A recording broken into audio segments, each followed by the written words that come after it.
আচ্ছা সাঁতার কাটতে আসছো তো এই পানির ঢেউ কেউ সাঁতার ফানা শখ করে নামছে টাইনা নিয়ে গেছে গা। এরকম ঘটনা তো ঘটছে অনেক। এটা প্রথম বানানোর পরে যে বীজ নিচে ছিল তো তাই জন্য এখানে অনেক বড় বড় ডিল। সেই একটা প্লেস রিল্যাক্স ডিনার করার জন্য পারফেক্ট। এই সাইডে আছে ফুড কর্নার, শেফ এই সাইডে মেবি আর একটা শেফ বসবে। এখনো উদ্বোধন করা হয়নি আর কি এটা, but this will be best restaurant in Patenga. কিন্তু ওখানে আমরা ওইরকম না, আমরা অনেক পিওর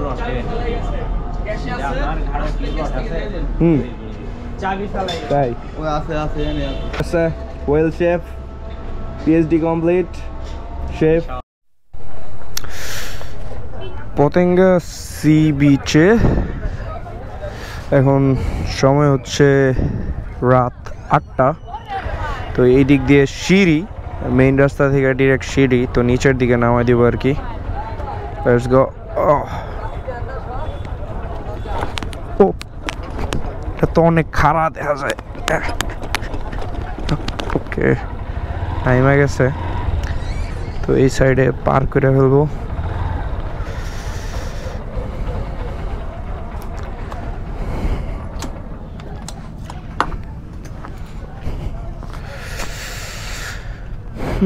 এইখানের মালাই চাটা খুব ভালো লাগছে। বিকালে এক কাপ চা খাইছিলাম এখান থেকে।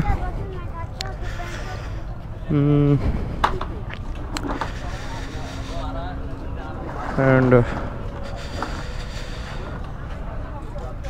এই দোকান থেকে একটা কাজ আছে। মানুষকে বিশ্বাস তো করতে হবে, কারণ মানুষ যদি বিশ্বাস যদি না করলে আমি কি মুসলমান ধর্ম হিসেবে থাকবে। তো বিষয় যেটা হয়েছে, এইখান থেকে আর কি বিকেলের দিকে কাঁকড়া অর্ডার দিছিলাম, বাট আমি ওই দেশে ওয়ালেটটা আনি নাই তখন। তো বললাম আর কি যে ওয়ালেট তো আনি নাই, আমি পরে আইসা নিয়ে যাব আর কি পার্সেলটা। দেন বললো সমস্যা নেই, আপনি পরে আইসা টাকা দিয়ে যান, নিয়ে যান। তো এই রকম আর কি একটা ট্রাস্ট রাখে এইখানের পতেঙ্গা বিচের কাঁকড়া। তারপর ফাস্টফুড একটা শপের যেই লোকজন ছিল তারা। দুপুরের দিকেও পানি অনেকটা সামনে ছিল, মানে এই পতেঙ্গা বিচে রইতেছে পানির কোনো নড়াচড়া নাই, একদম স্তব্ধ আর কি। এখন একদম নিচে যাইতে হইব পানি দেখতে হইলে, অনেকটা দূরে চলে গেছে পানি। এখন ভাড়া চলতেছে, হয় নাই বেশি একটা জোর হয় নাই ঘুষির মধ্যে। আরে কইলাম তো জোর হয় নাই বেশি একটা। এই তুমি ঘুষি দিল এর চেয়ে বেশি হইতো। হুজুর সুরা পুরা ঘুষি দিব। আরে আরে মারেন হুজুর, আরে হুজুর হুজুরে এখন হাতের ব্যথা সামলায়েন। কত হয়েছে ভাই? আরে বেশি জোর হয় নাই। হ্যাঁ হুজুর, হুজুর মাত্র 800 করে, 800 বার করে। হুজুর কি আনন্দিত। Patenga sea beach look like this at night. পানি দিনের বেলা এরকম সিঁড়ির উপরে ছিল, অ্যান্ড এখন রাত বাজে ঠিক 8টা, অ্যান্ড পানি চলে গেছে অনেক দূরে। আর এখানে দোকানপাট সব নামায় দিছে আর কি, নিচে নামায় দিছে। এগুলো উপরে ছিল, তো পানির কারণে একদম ওই বাউন্ডারির ওই পাশে ছিল, এখন নিচে নামায় দিছে। অ্যান্ড এই বোটগুলো তো এখানেই আছে এখনো, বাট সমুদ্রের কোনো ওইরকম গর্জন নাই আর কি। নামে নামে তো মানে উঠে কোন পর্যন্ত? উঠে উঠে অতটুকু পর্যন্ত আর যদি একদম ওই বাউন্ডারি পর্যন্ত উঠে। আর সাগরের সিগন্যাল বললে মানে উপরে দিয়ে পানি উঠে যায়। তাই? হ্যাঁ এটা তো এখন হইব না মনে, আরো পরে বর্ষাকালে। যখন মানে ঘূর্ণিঝড় আছে, হ্যাঁ সমুদ্রে ঘূর্ণিঝড় আছে হ্যাঁ। তখন আর কি আচ্ছা উপরে পানি উঠে যায়। তাই এই বাউন্ডারি পার হয়ে যায় পানি? হ্যাঁ ও কতটা উঁচুতে এই বাউন্ডারি? এটা এখন হইলে একদম স্তব্ধ হয়ে রয়েছে, মানে কোনো নড়াচড়া নাই, পুকুরের পানির মতো। আবার তখন ওই জাহাজগুলা কি করে যখন ওই যে উত্তাল ঢেউ হয়? এগুলো সেফ জায়গায় চলে যায়। সেফ জায়গায় চলে যায়, একদম খালি খালি থাকে এই সামনে একদম। পাকা। ও আচ্ছা আচ্ছা, এই কারণে তো বললি অনেক অনেক জাহাজ কিন্তু এদিকে। তাই? তো শীত যে হ্যাঁ হ্যাঁ, কমে যায়, বর্ষাকালে পানি থাকে প্রচুর এখানে। প্রচুর পানি থাকে, উত্তাল উত্তাল থাকে আরো। আমরা গোসল করতে আইলে গরমকালে তো এখানে একদম আচ্ছা। উল্টো ফুল থাকে। তাই একদম ওই ভরা থাকে উপর পর্যন্ত। না এত ঢুকতে না বেশি। মানে এখানে একটু একটু পানি ছিটকে যায় যে হুম এরকম। মানে কি জুড়ে যায় না, হুম দেবার সঙ্গে ধাক্কা খেয়ে যায়। ও বিশাল ঢেউ হয় নাকি? আমরা গোসল করি তো, তাই? আমরা ওই গেটের দিকে যাই করি যে আমরা ওইদিকে যাই গোসল করে। ও কারণ অনেক গতিতে পানি আসে তো। হুম, কখনো কখনো ওইদিকে আবার শান্ত নাকি? হ্যাঁ, মানে কি এখানে উপর থেকে হুম। এরকম দিয়ে আসি, হুম। পানি উঠে যায়, হুম। এরকম করতে পারি। এই জায়গায় তো তোমার যদি বাড়ি দেয় তো পরে লয়ে যাবো গা টান দিয়ে আরেকবার। হ্যাঁ এটা এরকম হইছে না কাহিনী? এরকম ঘটনা ঘটছে না? এটা অনেক মানুষ তো এখানে সাগরে সাঁতার কাটতে আসছে তো। হ্যাঁ। এই পানির ঢেউ কেউ সাঁতার কাটার শখ করে হ্যাঁ। নামছে, টানি নিয়ে গেছে। টাইনা নিয়ে গেছে গা? ও এরকম ঘটনা তো ঘটছে অনেক। এটা প্রথম বানানোর পরে হুম। যে বীজ নিচে ছিল তো, হ্যাঁ তাই জন্য এখানে অনেক বড় বড় ডিয়ে ছিল। তাই? হ্যাঁ, মানে কি এখান থেকে মারলে ওই দোকানের এখানে যায়। আরে এটা আগে হইতো না? এখন তো মানে কি এখন তো বীজ উঁচু করছে। প্রচুর হয়েছে উঁচু তো। করে দিছে? পাথর এগুলো না দিত হ্যাঁ। তাহলে আর কি ঢেউ এগুলো আবার ভাঙে মানে কি ফেলতো। এই পাথর তাই তাই হুম চাপ কম পড়ে আর কি। হুম এইটাই আর কি। পতেঙ্গা সমুদ্র সৈকতে একটা বিষয় হইতেছে, এখানে রাতেও বোট চলে, স্পিড বোটগুলা, যেগুলো দেখতেছেন, দেখা যায় কিনা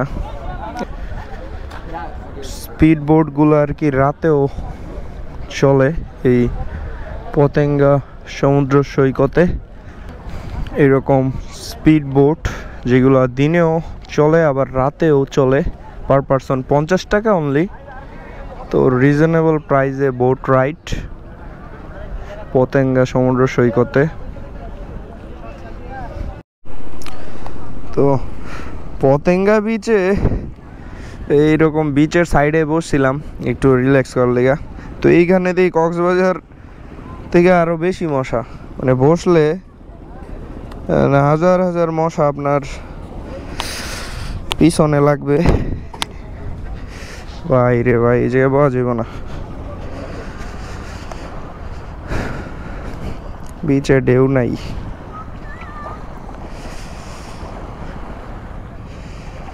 দেখা যায়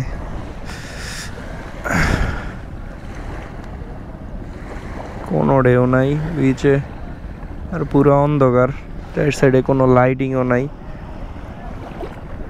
আর হালকা হালকা সাউন্ড শোনা যায় মেবি।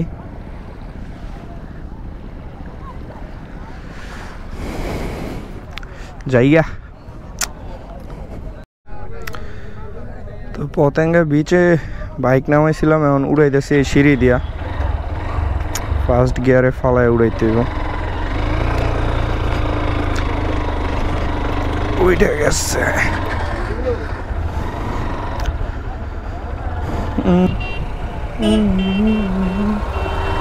পুলিশ রাস্তার মাঝখানে গাড়ি হঠাৎ করে ঘুরাইতেছে।